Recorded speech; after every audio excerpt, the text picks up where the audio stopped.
Assalamualaikum warahmatullahi wabarakatuh. Salam sejahtera untuk semua. Ketemu lagi dengan Ibu Ning.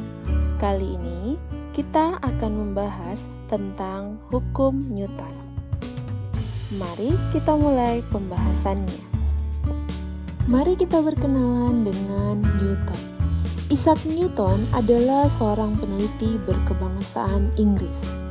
Penemuannya yang terkenal adalah tentang gaya. Beliau berkesimpulan bahwa benda akan jatuh ke bawah karena adanya gaya gravitasi.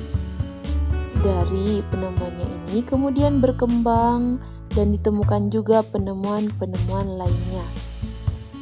Kali ini kita akan membahas tentang hukum Newton 1, 2, dan 3. Perhatikan gambar berikut. Kalian pasti pernah mengalami peristiwa ini, bukan? Pada saat mobil tiba-tiba bergerak, tubuh kita akan terdorong ke belakang. Mengapa hal ini bisa terjadi? Mari kita membahas tentang hukum Newton pertama.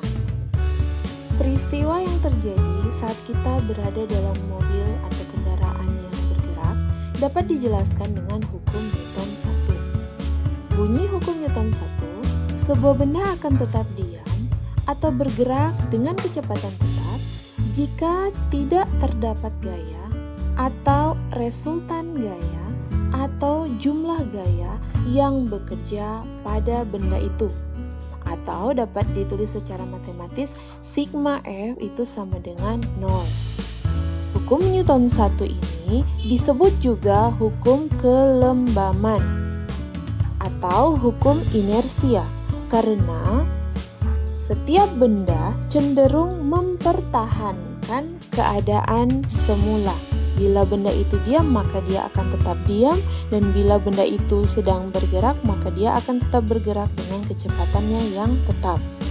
Saat kita dalam mobil yang bergerak, tubuh kita secara otomatis akan terdorong ke belakang ataupun terdorong ke depan karena tubuh kita berusaha mempertahankan posisi agar tidak jatuh.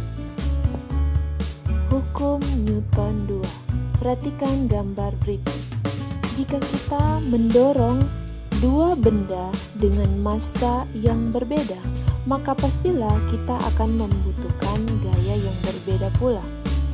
Dan tentu saja, perbedaan gaya ini akan mempengaruhi percepatan benda saat bergerak.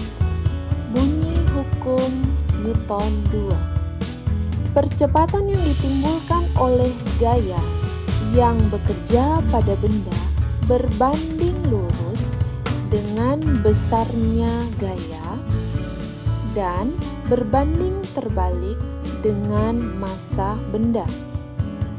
Arti berbanding lurus adalah percepatan akan meningkat jika gaya yang kita berikan besar. Sedangkan maksud dari berbanding terbalik, semakin besar massa benda, maka percepatan benda akan menjadi semakin kecil. Secara matematis, percepatan A itu dapat dihitung dengan menggunakan rumus A sama dengan sigma F per M, atau percepatan sama dengan jumlah resultan gaya dibahagi dengan massa suatu benda. Hukum Newton 3. Perhatikan gambar berikut.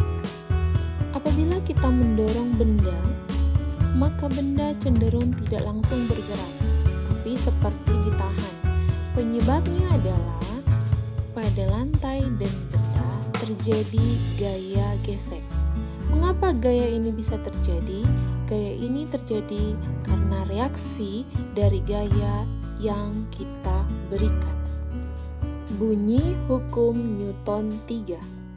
Setiap ada gaya aksi, selalu ada gaya reaksi yang besarnya sama, tetapi arahnya berlawanan. Perumusannya sigma F aksi sama dengan negatif sigma F reaksi.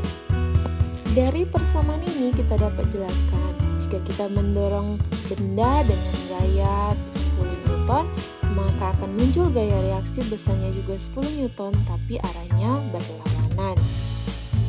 Pada gambar ini juga ditunjukkan contoh gaya aksi reaksi saat memanah. Gaya aksi adalah gaya yang kita berikan saat menarik anak panah ke belakang, dan gaya reaksinya adalah anak panah akan meluncur ke depan. Ini adalah salah satu contoh gaya aksi reaksi atau penerapan hukum Newton ketiga. Sekian pembahasan tentang hukum Newton. Semoga bermanfaat untuk semua. Sampai jumpa lagi pada pertemuan